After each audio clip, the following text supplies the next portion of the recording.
Jemaat yang terkasih, marilah kita sama-sama mempersiapkan hati kita untuk kita masuk dalam doa. Tuhan, tiba saatnya setiap kami hendak mendengar suara-Mu. Karena kami sadar Tuhan bahwa sesungguhnya kami tidak bisa berjalan sendirian. Kami membutuhkan Engkau Tuhan. Kami membutuhkan tuntunan-Mu dalam kehidupan kami. Biarlah firman Tuhan hari ini boleh menyapa kami kembali.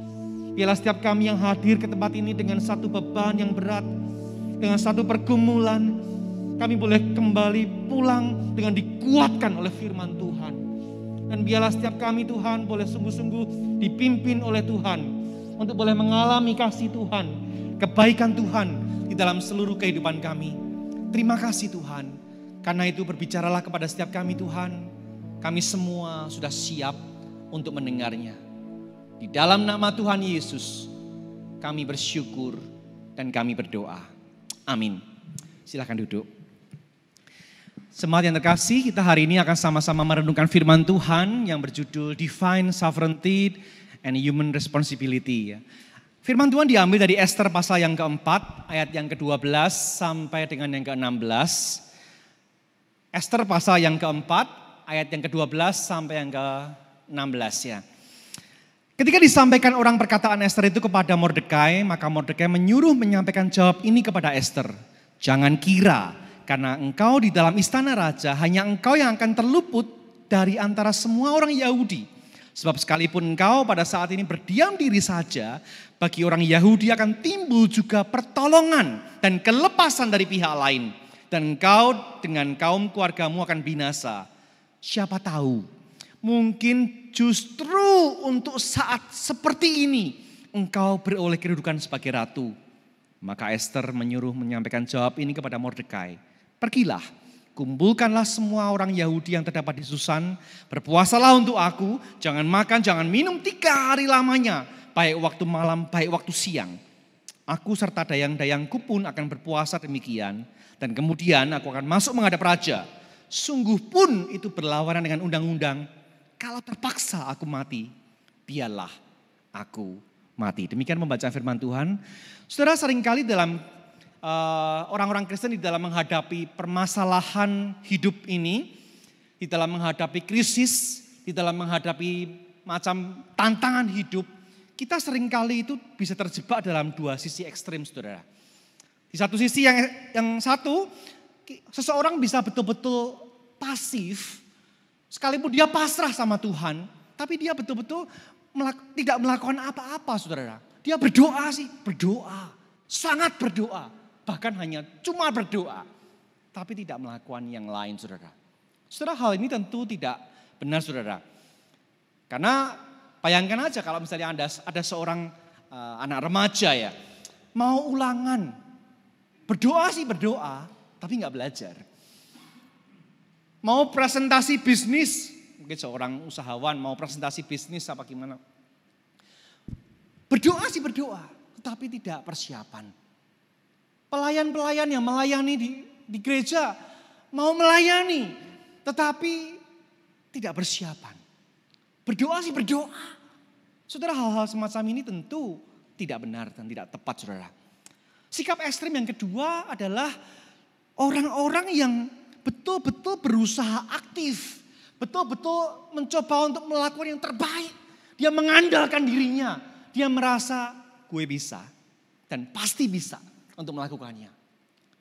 Di titik inilah pada akhirnya orang-orang semacam ini akan terjebak pada satu ekstrem di mana dia melupakan Tuhan. Tidak lagi menganggap bahwa berdoa itu penting. Tidak lagi menganggap keberadaan Tuhan dengan segala kedaulatannya. Enggak dianggap, saudara. Tentu hal-hal semacam ini pun juga tidak benar, saudara. Dia merasa bahwa yang penting gua belajar, yang penting gua latihan, yang penting gua persiapan, yang penting gua melakukan yang terbaik, maka saya akan sanggup membereskan semua. Dan itu cukup. Saudara, kedaulatan Allah dan tanggung jawab manusia itu merupakan 2 hal yang harus seimbang, saudara. Pemahaman kita harus memiliki sebuah pemahaman yang tepat di dalam melihat keduanya, saudara. Kalau kita memisahkan hal ini, saudara, kita akan cenderung jatuh pada satu pemahaman yang keliru. Akan ada ketidakseimbangan. akan terjadi sesuatu yang tidak benar. Saudara, menyangkali kedaulatan Allah itu artinya apa saudara? Kita akan menjadi diri kita menjadi sombong. Kita akan merasa diri bisa, kita akan mencoba membuat diri kita ini terjebak pada satu pemujaan diri. Karena kita merasa mampu saudara. Tetapi kalau kita menyangkali tanggung jawab manusia, kita pun juga akan tidak tepat saudara. Kita akan terjebak pada satu pemahaman di mana kita merasa pasrah pada nasib. Kita akan merasa udahlah pokoknya gue pasrah bongkoan aja lah. Yang penting gue pasrah. Terjebak pada fatalisme yang keliru saudara.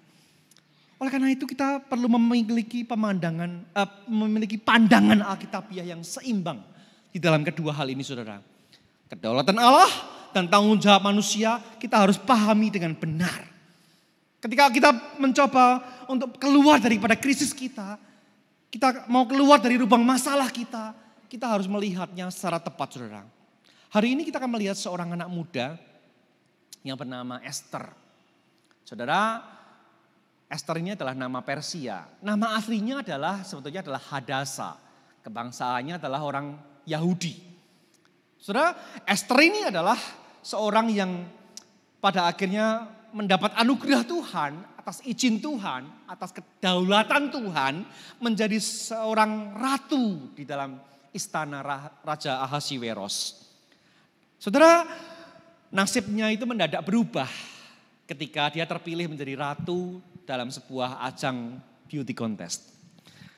Ia menjadi ratu dan pada akhirnya saudara kita melihat bagaimana tak lama berselang dia menjadi ratu, ternyata dia dan orang-orang sebangsanya, berkebangsaan Yahudi, itu menghadapi sebuah ancaman pemusnahan sebangsanya. Jadi pemusnahan sebangsa Yahudi itu akan dihabisi semua. Karena apa saudara? Karena ada seorang yang bernama Haman. Haman ini merencanakan dia akan menghabisi orang-orang Yahudi. Kenapa? Karena sakit hati sama Mordekai saudara. Haman, Mordekai ini adalah sama-sama pejabat tinggi negara pada waktu itu di Persia. Tapi Haman ini sangat sakit hati pada Mordekai yang tidak mau tunduk menghormat kepada dia. Dan gak terima kalau hanya menghukum si Mordekai saja saudara. Haman ini ingin menghabisi seluruh bangsanya Mordekai itu. Itu adalah bangsa Yahudi saudara. Dan saudara, rancangan sudah disusun oleh Haman begitu rapi. Dan kita bisa melihat bagaimana ancaman ini adalah ancaman genosida saudara. Bahasa modernnya genocide ya. Itu adalah ancaman pemusnahan satu bangsa saudara. Saudara, karena Haman mau menghabisi orang-orang Yahudi yang kala itu ada di dalam lingkup kerajaan Persia saudara. Saudara, kali ini yang namanya ancaman ini betul-betul mengancam orang-orang Yahudi pada waktu itu. Ternyata kalau kita melihat ya, di dalam sejarah kita juga mengingat ada satu peristiwa di mana orang-orang Yahudi ini dibunuh oleh Hitler pada zaman masa-masa itu. Peristiwa ini namanya Holocaust. Dan ternyata jauh sebelum peristiwa Holocaust ini saudara, orang-orang Yahudi sudah mengalami peristiwa-peristiwa semacam ini saudara. Ancaman pemusnahan satu bangsa. Saudara, kali ini yang jadi Hitlernya namanya Haman. Sama-sama diawali dengan huruf H. Jadi hati-hati kalau saudara punya nama dengan diawali huruf H saudara. Tidak usah ketawa saudara, saya sudah tahu saudara. Saya hati-hati. Saudara, berita tentang rencana Haman untuk memusnahkan Israel ini, bangsa Yahudi ini sangat mengusik hati semua orang Yahudi. Termasuk Mordekai, termasuk juga Esther saudara. Karena pada waktu itu satu-satunya peluang cara yang paling baik adalah menyuruh Esther ini untuk menghadap raja. Tapi ada masalah saudara. Esther sudah lama tidak dipanggil oleh raja. Dan dengan demikian gak bisa serta-merta dia menghadap raja, nyelonong masuk ke tempatnya raja. Gak bisa saudara. Ada aturan yang terjadi di sana saudara. Setiap orang yang menghadap raja tanpa diundang, hukumnya adalah hukuman mati. Dan dengan demikian ini jelas-jelas satu kondisi yang sulit saudara. Dilematis. Esther bisa menghadapi hukuman mati saudara. Saudara, kalau dalam sebuah film ya. Ini adalah kisah Esther ini digambarkan seperti sebuah film thriller ya, yang menegangkan gitu saudara. Karena ada banyak ancaman-ancaman kematian, ada banyak ancaman-ancaman pembunuhan, banyak ancaman-ancaman yang menyebabkan kegentaran yang luar biasa saudara. Dan di dalam puncak ketegangan atau klimaks dalam kisah Esther ini saudara, pada akhirnya kita justru malah menemukan sebuah kebenaran, dua buah kebenaran yang akan kita sama-sama highlight saat ini saudara. Yang pertama saudara, kedaulatan Allah itu akan melampaui rencana manusia. Yuk sama-sama katakan 2, 3. Kedaulatan Allah melampaui rencana manusia. Saudara, kedaulatan Allah adalah satu aspek yang sangat penting di dalam pemahaman iman Kristen saudara. Dan kedaulatan Allah ini pun juga sangat penting saudara. Dan mewarnai seluruh kitab Esther ini saudara. Tapi uniknya saudara, kalau kita mencoba membaca kisah ini ya. Kisah ini adalah kisah narasi. Esther ini penuh dengan cerita. Kalau saudara membaca kitab Esther, beda bacanya sama baca kitab-kitab Paulus, surat-surat Paulus beda saudara. Genre-nya beda. Ini narasi, cerita. Satu pemahaman doktrin yang diajarkan melalui sebuah cerita. Sangat indah sekali saudara. Namun demikian saudara, ada uniknya. Ternyata di dalam kitab Esther ini saudara, tidak ada kata Allah disebutkan di sana. Tidak ada kata Tuhan disebutkan di sana. Bahkan kalau saudara-saudara mengamati, di dalam kisah Esther ini, kitab Esther ini, tidak ada mujizat terjadi. Seperti yang saudara temukan di dalam kitab-kitab yang lain. Saudara bisa menemukan banyak mujizat dalam kitab Keluaran bukan? Tapi di dalam kitab Esther ini hampir tidak ada hal-hal yang spektakuler terjadi. Lalu apa yang membedakan kitab Esther ini dengan buku-buku novel cerita yang lain? Apa yang membedakan kitab Esther ini dengan novel The Hunger Games karya Susan Collins? Apa saudara? Sehingga sampai-sampai saudara yang namanya reformator Martin Luther pun sempat meragukan kitab Esther ini masuk dalam kanon Alkitab kita saudara. Namun demikian kita tahu bahwa sesungguhnya Tuhan mengizinkan kitab ini masuk dalam kanon Alkitab kita. Artinya apa? Buku ini adalah buku yang diinspirasikan oleh Tuhan. Dan kalau kita melihat, mengkaji lebih lanjut lagi bahwa kitab ini benar-benar buku kisahnya Tuhan. Sekalipun nama Tuhan tidak ada di sana, tidak ditulis di sana, tidak disebut di sana. Tapi buku ini adalah buku yang menceritakan karya-karya Tuhan yang luar biasa. Saudara, sekalipun Tuhan tidak disebutkan, tapi bukan berarti Tuhan itu lagi lalai, lagi apa, lagi bolos. Enggak saudara, Tuhan hadir di sana. Tuhan hadir dalam kehidupan umatnya. Tuhan hadir dalam krisis umatnya. Saudara, kalau kita melihat di sini bahwa sesungguhnya kitab Esther ini ditulis dan masuk dalam kanon kita untuk menunjukkan bahwa Allah itu peduli dengan umatnya. Allah itu peduli dan sanggup menolong umatnya saudara. Saudara, dalam kisah ini kita melihat bagaimana tampaknya Allah itu bekerja secara wajar. Dalam situasi-situasi yang tampaknya tidak spektakuler. Tidak ada mujizat. Tidak ada malaikat pencabut nyawa yang menghabisi musuh-musuh Israel. Tidak ada saudara. Tidak ada tulah-tulah yang terjadi seperti di Mesir. Tidak ada hal-hal yang spektakuler seperti laut terbelah. Tidak ada saudara. Tampaknya seperti hal-hal yang terjadi secara biasa. Hanya sebuah kebetulan dan kebetulan yang lain. Hanya sebuah kebetulan demi kebetulan yang terjadi banyak kali terjadi dalam kisah ini saudara. Namun justru saya belajar saudara, bahwa ternyata yang namanya sebuah kebetulan itu bukan sekedar kebetulan. Saya belajar dari seorang dosen di saat waktu saya kuliah di seminari. Dosen ini mengatakan demikian. Sesuatu yang nampaknya seperti kebetulan, itu sebetulnya adalah karya Allah yang berdaulat untuk menolong umatnya. Jadi kalau kita menghadapi sesuatu yang tampaknya seperti kebetulan, kebetulan. Saudara, itu bukan kebetulan sebetulnya. Tapi adalah karya pertolongan Allah kepada kita. Kalau kita melihat kisah Esther ini saudara mungkin saya tidak bisa menceritakan keseluruhan kisahnya ini karena waktunya terbatas saudara. Tapi saya rindu saudara-saudara betul-betul membaca narasi Ester ini dengan teliti. Karena tidak kalah menarik dengan novel-novel dunia saudara. Jauh lebih indah daripada semuanya itu. Karena di dalamnya ada karya Allah yang besar. Kalau kita melihat kebetulan apa yang terjadi saudara. Kita akan menemukan kebetulan Ester terpilih menjadi ratu. Kebetulan malam itu raja gak bisa bubuk. Kebetulan malam itu begitu raja gak bisa bubuk dia kepengen denger sejarah kerajaannya dia. Dan kebetulan dia mendengar nama Mordekai belum dihormati. Yang telah menolong dia memberitahukan rencana pembunuhan atas raja itu. Dan akhirnya dia memikirkan bagaimana cara menghormati Mordekai ini yang sudah berjasa tapi belum dapat penghargaan. Dan kebetulan Haman juga datang kepada raja pada waktu itu. Dan raja bertanya sama Haman, kira-kira ya kalau aku mau menghormati orang gimana sih menurutmu? Wah, yang dia dipikirkan Haman, siapa lagi kalau bukan gue? Maka si Haman ini langsung mencanangkan ini.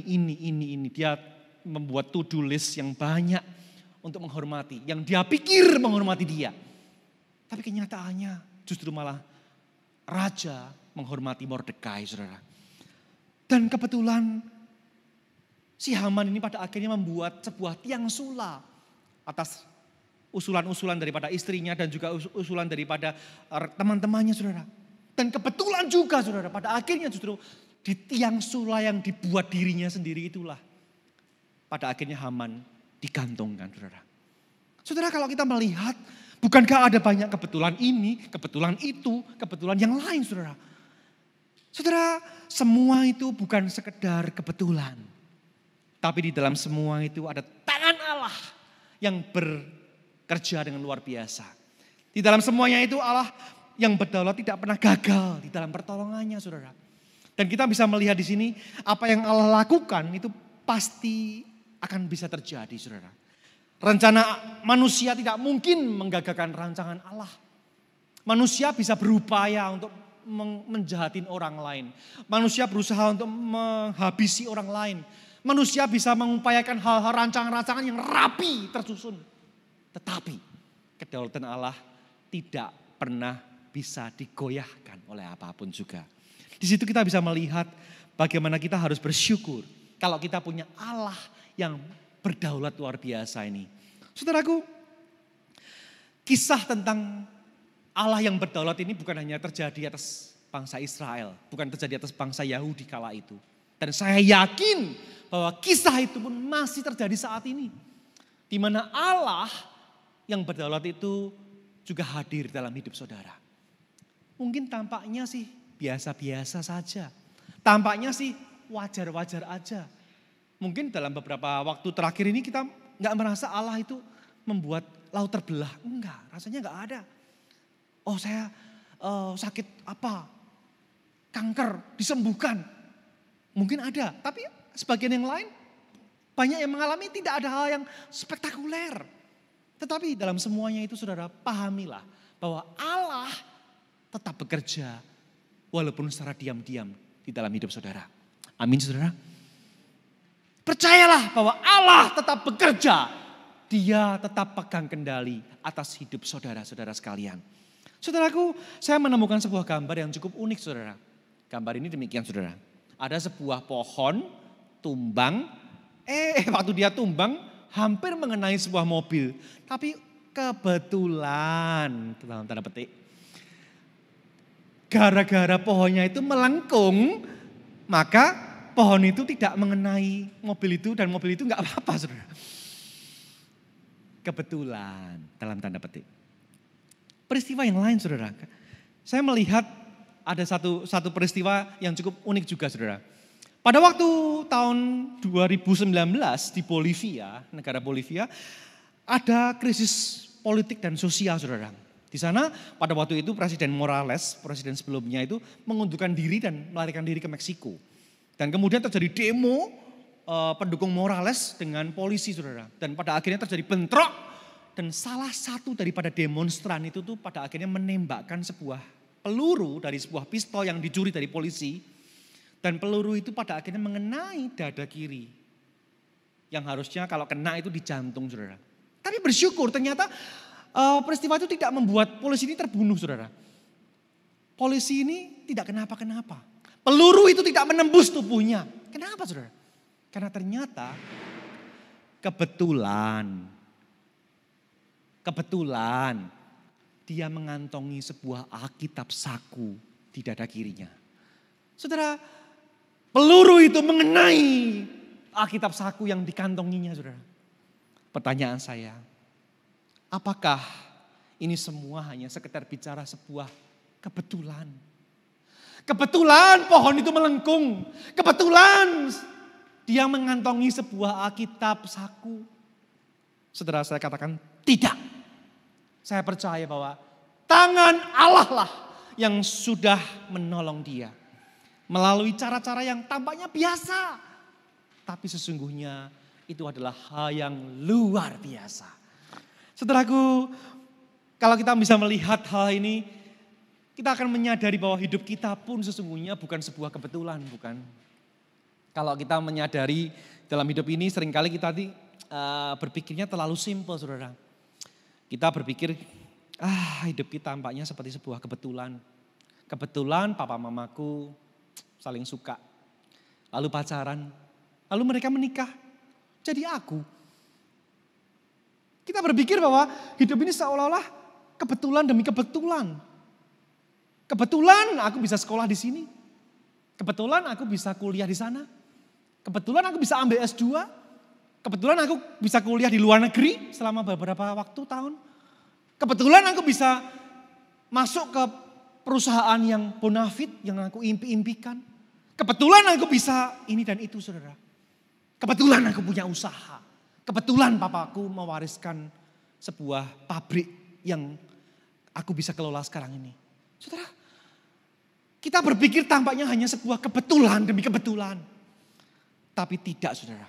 Karena di balik semuanya itu ada rencana yang indah buat saudara. Ada rencana yang indah buat saudara-saudara sekalian. Allah di dalam kedaulatannya dia akan mengarahkan. Dia akan memimpin hidup saudara. Dan saudara, kalau kita memahami situasi yang berkembang saat terakhir-terakhir ini, saudara. Situasi yang sulit terakhir-terakhir ini, pandemi ini. Saudara, ini semua tidak terjadi secara kebetulan. Allah mengizinkan pandemi ini terjadi. Dan ketika Allah mengizinkan pandemi ini terjadi, saudara, ini bukan sesuatu yang di luar kendalinya dia. Tapi masih ada dalam batas-batas kendalinya Tuhan. Allah tetap pegang kendali. Dia masih tetap Allah yang berdaulat, yang mengatasi segala kondisi pandemi COVID-19 ini, saudara. Maka percayalah kepada Tuhan. Percayalah pada kedaulatannya, pada pimpinannya, pada penyertaannya. Jangan menyerah, saudara. Mari tetap berharap pada Tuhan. Yang kedua, saudara. Poin yang kedua yang saya temukan daripada kisah Esther ini adalah kita itu harus bertanggung jawab untuk melakukan bagian kita. Yuk sama-sama kita sebutkan. 2, 3. Kita bertanggung jawab untuk melakukan bagian kita. Nah, di sini kita bisa mempelajari bahwa ternyata konsep-konsep Kristen yang benar itu tidak memisahkan antara iman dan buah iman. Antara apa yang kita percayai dengan tindakan iman. Saudara tidak memisahkan hal itu, saudara.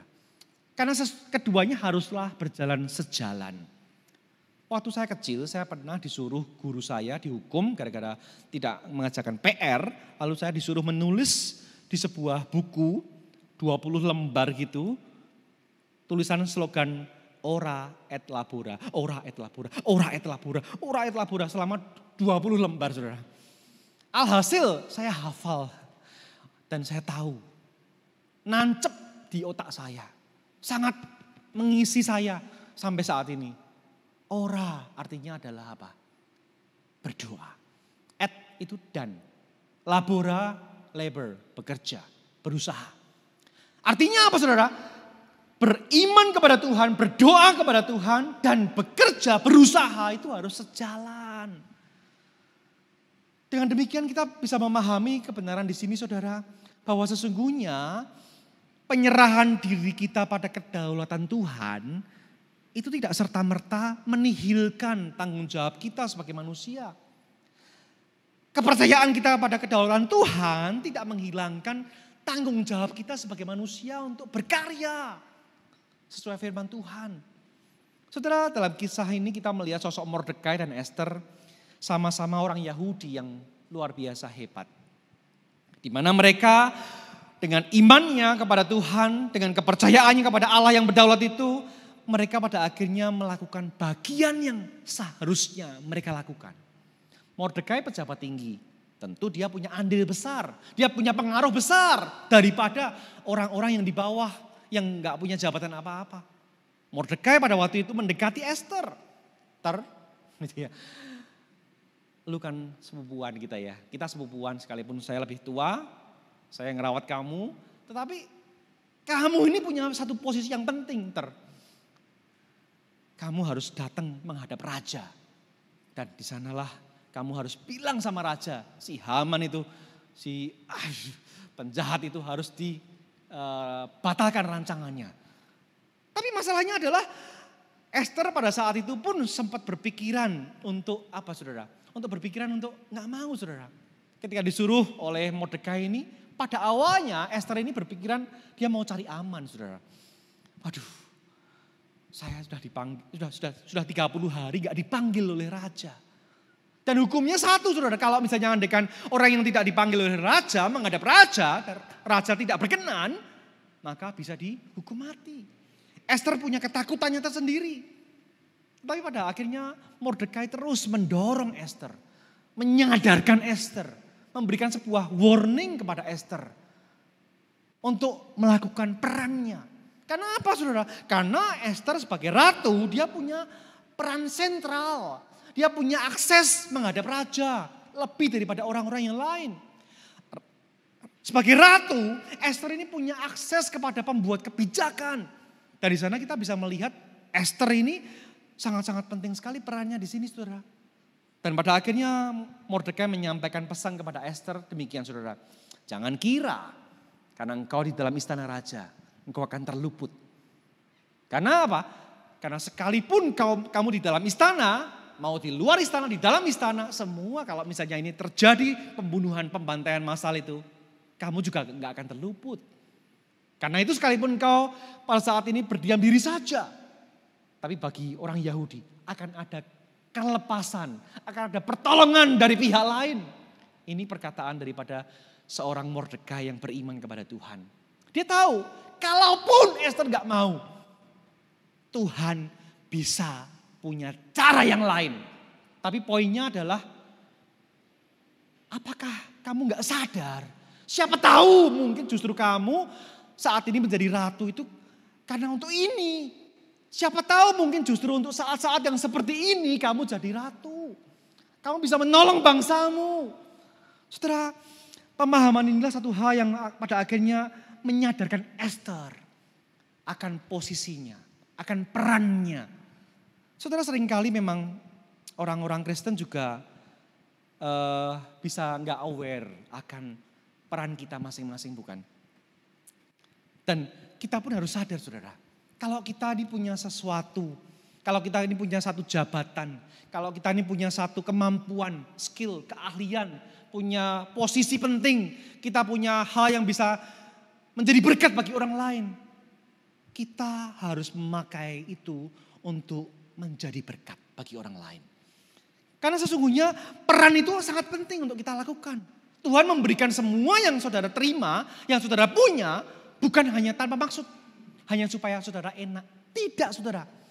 Apa yang saudara punya, apa yang saudara miliki, apa yang saudara capai di dalam pencapaian bisnis saudara, usaha saudara, pekerjaan saudara, studi saudara. Ada peran Allah, ada peran manusia yang saudara harus kerjakan di dalam rancangan Allah.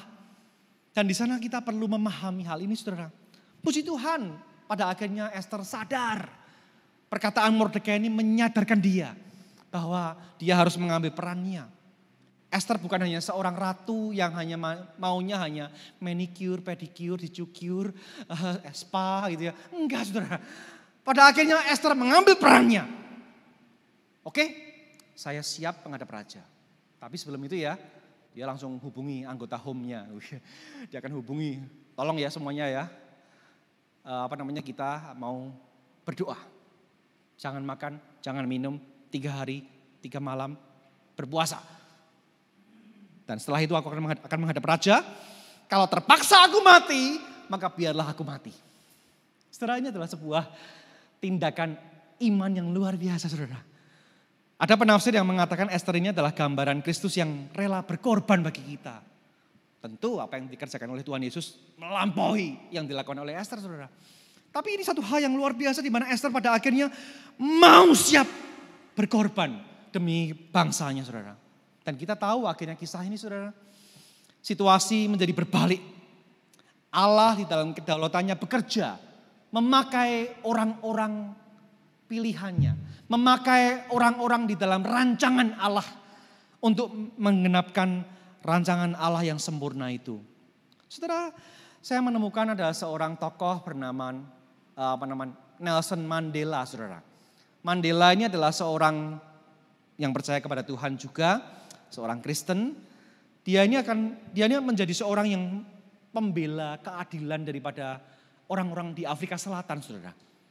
Dia ini adalah penentang politik apartheid, politik yang membeda-bedakan sistem pemerintahan yang membeda-bedakan, menetapkan perbedaan gara-gara warna kulitnya beda gitu. Jadi hitam atau putih, hitam lu di bawah, putih kamu di atas.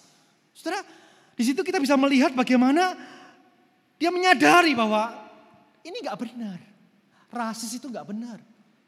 Dan dia pada akhirnya sadar perannya dia. Mandela seorang yang punya pendidikan tinggi. Dia punya jabatan. Dia punya posisi. Kalaupun misalnya ya, dia itu mau main aman. Udahlah, dia kerja baik-baik. Yang penting dia kaya, dia menikah, punya anak, dia hidup mapan. Beres, no problem hidupnya. Tetapi yang terjadi bukan itu saudara. Dia tahu Tuhan tempatkan dia di Afrika Selatan untuk sesuatu yang besar. Dia tahu posisi dia. Dia tahu apa yang harus dia lakukan. Dan dia memperjuangkan, menentang politik apartheid ini. Dan dalam perjuangannya itu saudara, dia ini harus menghadapi situasi yang gak mudah sama sekali. Kalau saudara tahu bagaimana dia ini pada akhirnya harus menghadapi hukuman penjara oleh lawan politiknya, dia ini jebloskan dalam penjara selama 27 tahun. Saya yakin banyak dari antara saudara-saudara yang di sini yang umurnya belum selama Mandela di penjara. Saudara, untuk apa dia mau melakukan seperti itu, susah-susah seperti itu? Dia sadar akan panggilan Tuhan di dalam kehidupannya. Dia tahu bahwa aku di posisi ini itu bukan hanya sekedar untuk ini. Tetapi apa yang Tuhan mau aku lakukan. Itu yang perlu kita pikirkan saat ini saudara. Di dalam kehidupan kita saat ini kita punya tanggung jawab saudara. Apalagi kondisi bangsa kita saat ini sedang menghadapi situasi yang begitu sulit. Kondisi pandemi ini betul-betul menghadapi sebuah tantangan yang begitu sulit. Krisis terjadi di mana-mana. Krisis multidimensi, ada masalah politik, banyak hal. Masalah sosial, ada banyak hal. Resesi ekonomi di depan mata kita. Banyak hal yang harus kita lakukan saudara. Dan di tengah-tengah itu apa yang harus kita kerjakan saat ini? Saudaraku, apa peran saudara? Kira-kira perkataan ini apa artinya bagi saudara? Justru untuk saat-saat yang seperti ini, aku memperoleh semua yang ada padaku saat ini. Apa saudara? Ketika saudara memikirkan, coba pikirkan baik-baik. Di dalam kondisi-kondisi semacam ini, kira-kira kalau Tuhan sudah tempatkan aku di sini, kalau Tuhan sudah izinkan aku punya gelar jabatan S2 mungkin, kalau aku sudah punya satu usaha yang selama ini bisa membuat orang-orang bisa bekerja dengan baik. Aku bisa punya pekerjaan, punya jabatan. Atau aku bisa sekolah di luar negeri. Aku bisa melakukan hal-hal yang banyak. Saudara, untuk apa semuanya itu? Pikirkan baik-baik.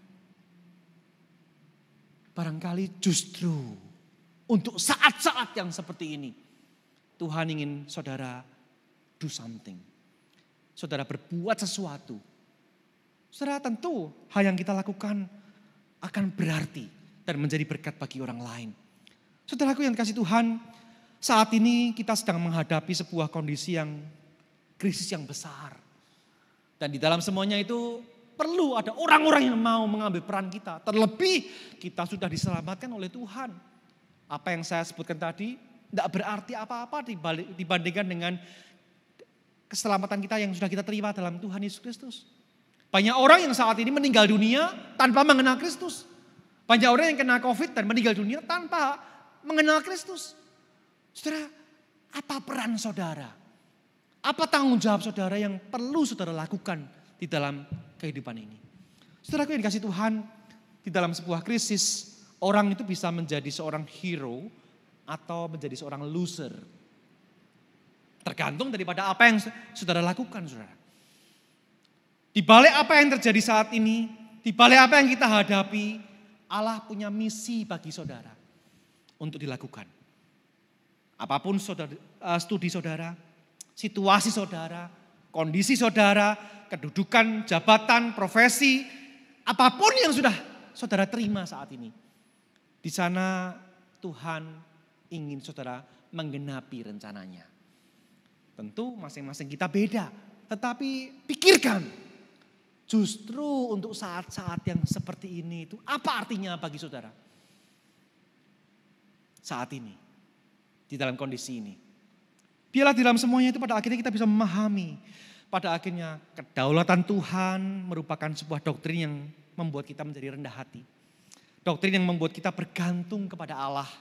Doktrin yang membuat kita bisa bertahan. Karena apa? Karena kita percaya bahwa kita punya Allah yang hebat. Allah yang sanggup menolong. Allah yang tetap memegang kendali. God is in control. Itulah yang harusnya kita percayai, saudara. Tapi di sisi yang lain, saudara, kita pun juga percaya bahwa kita punya tugas tanggung jawab sebagai seorang manusia. Untuk hidup berkarya. Sesuai dengan apa yang sudah Tuhan tanamkan di dalam diri kita. Apa yang sudah Tuhan berikan kepada kita. Tuhan mau kita bekerja sebaik-baiknya. Berkarya sebaik-baiknya. Belajar sebaik-baiknya. Dan di dalam semuanya itu pada akhirnya kita bisa melakukan kehendaknya yang sempurna itu. Saudaraku yang terkasih dalam Tuhan. Pemahaman yang benar akan kedaulatan Tuhan dan tanggung jawab manusia. Membuat hidup kita menjadi dewasa secara rohani. Dan yang terpenting adalah jadi berkat. Untuk apa kita punya segalanya? Untuk apa saudara punya segala sesuatu? Untuk apa kita punya jabatan tinggi? Punya uang banyak? Punya bisnis banyak? IP 4, sekian. Buat apa kalau semua itu tidak ada artinya? Kalau kita tidak melakukan rencana Tuhan. Kalau saudara gak jadi berkat, sia-sia saudara. Di sanalah kita menyadari bahwa kita harus jadi garamnya Tuhan. Ketika garam ini menjadi berguna ketika dia mau menggarami. Dan akhirnya orang bisa merasakan rasa yang enak yang diciptakan oleh garam ini. Saudaraku yang kasih Tuhan, saya sungguh rindu melihat generasi-generasi muda Kaimtong. Sekalipun dalam kondisi yang sulit, tetapi saudara bangkit menjadi Ester di zaman ini. Yang sungguh pada akhirnya mau dipakai oleh Tuhan dan jadi berkat. Amin. Mari sama-sama kita berdoa. Tuhan, kami datang kepadamu saat ini. Tolong kami Tuhan, agar kami boleh menerjemahkan firman Tuhan ini dalam hidup kami sehari-hari dan kami pun boleh sungguh menghidupi peran yang Tuhan tempatkan di dalam diri kami masing-masing. Pimpin kami Tuhan, beranikan kami Tuhan untuk menjalaninya. Tolong kami Tuhan agar kami boleh pada akhirnya diberikan kekuatan untuk sungguh-sungguh mau melakukan misi Tuhan di dalam kehidupan kami Tuhan. Terima kasih Tuhan. Di dalam nama Tuhan Yesus kami bersyukur dan kami berdoa. Amin.